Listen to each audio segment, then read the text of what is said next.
I am the Tofu Golem. Please enjoy the video. You start by opening both workbooks, then you save them so nothing is lost. Next, create a second window for the same file if you need 2 views of one workbook. Go to View and click New Window.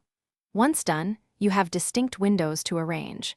Make sure to close any unnecessary apps to keep focus.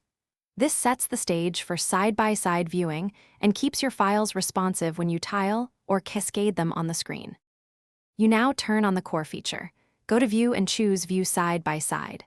This arranges the 2 windows next to one another so you can scan rows. If you want linked movement, toggle synchronous scrolling. That keeps both sheets aligned as you scroll. For finer control, use Arrange All and pick vertical to split evenly or horizontal if you prefer stacked views. Make sure to select the correct workbook before toggling these options so you compare the intended sheets. Finish by matching zoom levels so rows align visually.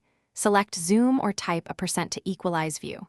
Use freeze panes on header rows so labels stay visible while you compare data.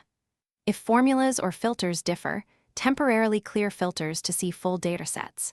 If windows become unsynced or one view lags, close the extra new window and reopen both files, then re-enable View Side by Side. This often fixes display glitches.